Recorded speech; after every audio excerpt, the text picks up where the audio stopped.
All right, major problem number 3 or 4 with the derby car. No brakes. Brakes are important, especially for a flagpole race where you're gonna have to race around the track and then go around a pole and then race around the track and then go around a pole. It's gonna be quite interesting.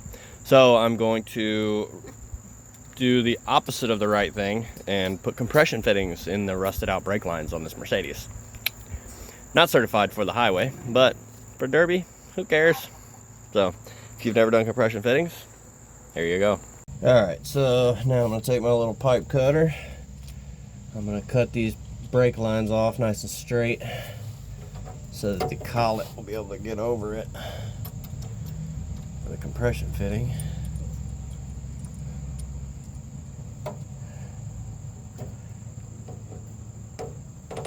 You put it on the line, tighten it down, turn it around a couple of times till it starts getting easy to turn.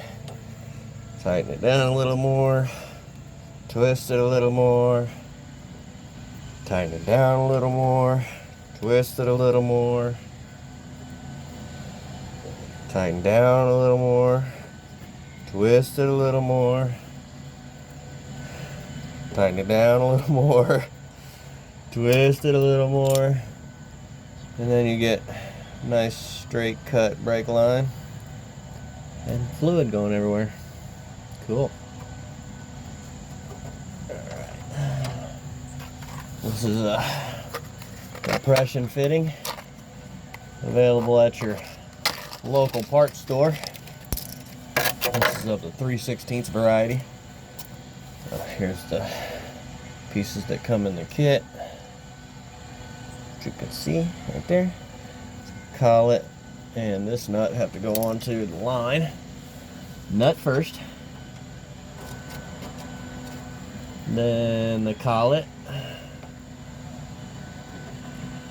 about like so. You can see that. Then the compression fitting goes onto the end, and slide that collet down in there tight, tighten up the nut, and that's gonna create a fluid type seal. Get a little bit better view of this cutting process here. Yeah, I've already got it set on there. I'm gonna start turning that around, tighten it down, turn it around, tighten it down, turn it around, tighten it down, turn it around, tighten it down, turn it around, tighten it down, turn it around, tighten it down, turn it around until you're cut. Whoop.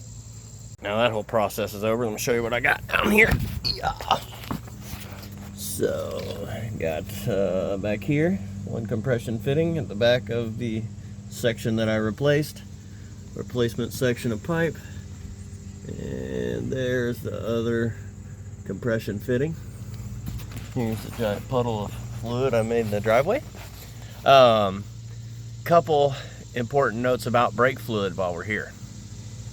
Brake fluid is very corrosive. So if you get it on your paint, it will absolutely eat through there in like minutes. Important note number 2, brake fluid is hydroscopic, which means that if you add water, it will dilute very easily. So if you get brake fluid on your paint, immediately drown it off with water. Just hose it off. You don't have to worry about wiping it or whatever. It will just, once the water hits it, the brake fluid absorbs the water and it becomes water pretty much, dilutes very easily. So good to know. Always clean up with water when you're done with brake fluid. So